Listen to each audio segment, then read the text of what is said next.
What's good, people? So we're back on that 5 a.m. grind. Midsummer approaching, and it's gonna be a good one. I'm feeling pretty cool, calm, and collected.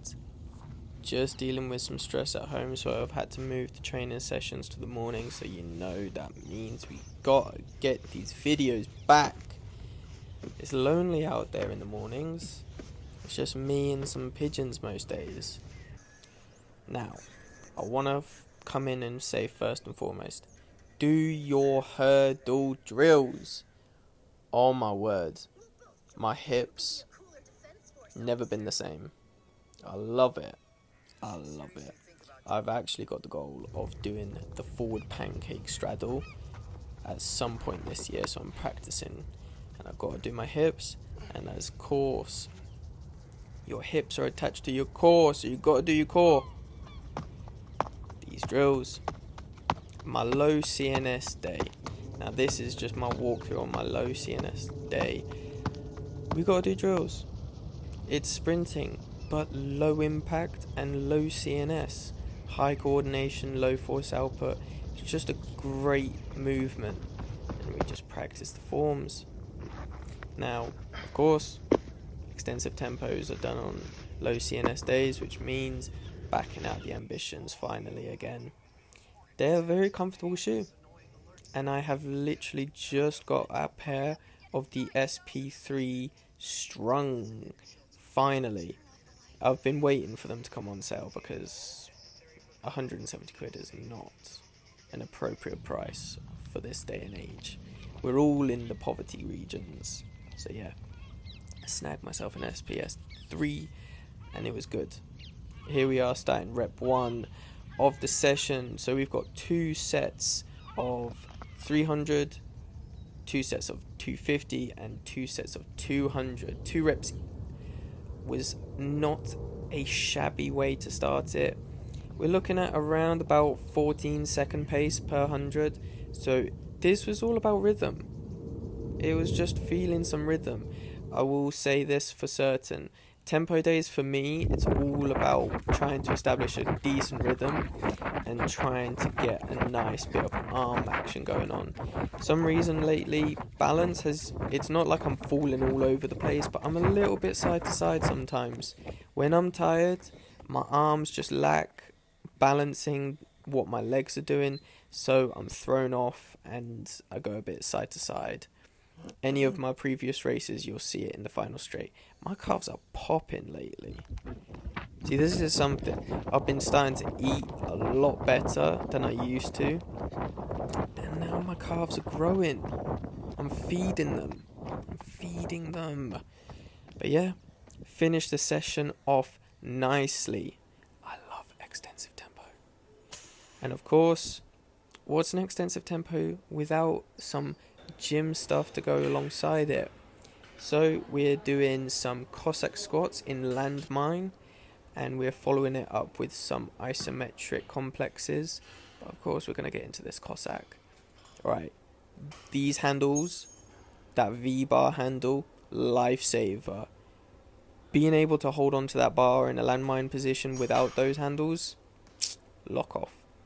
I'm not here to try and jam up my wrists. It's just not appropriate. If that handlebar ain't available, I'ma wait. I'll do something else. I'll just wait. Gotta get the T-spine ready, of course. Something underrated about any movement where your weight is in front, so you can obviously see, got the guys in the background there doing some front squats. You see him caving forwards. That's the T-spine. Jammy T-spine, you cave forward, that weight comes down on you, and then your balance is thrown off. So just do your shoulders, do your T-spine. You'll be so happy because of it. So we're working at a 70% because obviously, as I said, it's low CNS, which means low force output. I love my Cossack squats. It really gets my adductors working. As I said, I'm working on that forward fold straddle, that pancake straddle, and what better movement to work it dynamically than the Cossack squat. Now, remember, if any of you men are doing Cossack squats in any capacity, your knee needs to translate forwards. You are not putting your knee out to the side. What are you trying to do? Jam up your knee? Do you fancy having all those tears in the connective tissues in your knees? I should hope not. If you need to have a slight rotation inwards in your core so that you can have that knee translate forward, do it. Save your knees. It's a great movement. I love it in my hips, I love it in my knees, I just love it in general, and my T-spine's been holding brilliantly, especially since I was doing those eccentric overload squats in the front squat position. Oh my word, not comfortable, but I am so happy I did them. My strength has gone up and I'm not feeling any sort of detriment to my strength since I've removed those kinds of movements. So when I say, when it comes to the in-season, when you get into the competitive season, doing these hyper-specialized movements, it's not 100% necessary. You've made all of your strength gains. Any more strength gains can come at a loss to recovery, which can impact your season, it can impact your training and recovery, so on and so forth. So by no means should you try and develop even more strength. If you've got the ability to, I'm not saying you shouldn't, but by no means should that be your priority. Right now, your priority is competing. Ankles. This is your low CNS day. Extensive plyometrics, low impact, high repetitions.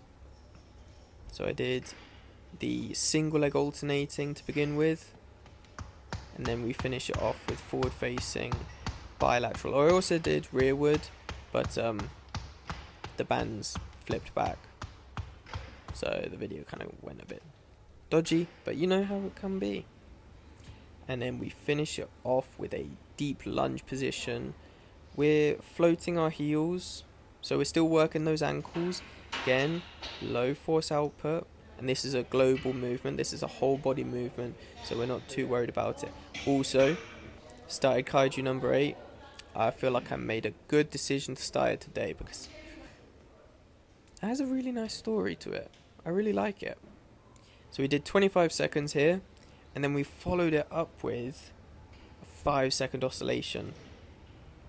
So this is just working on a rapid relaxation contraction.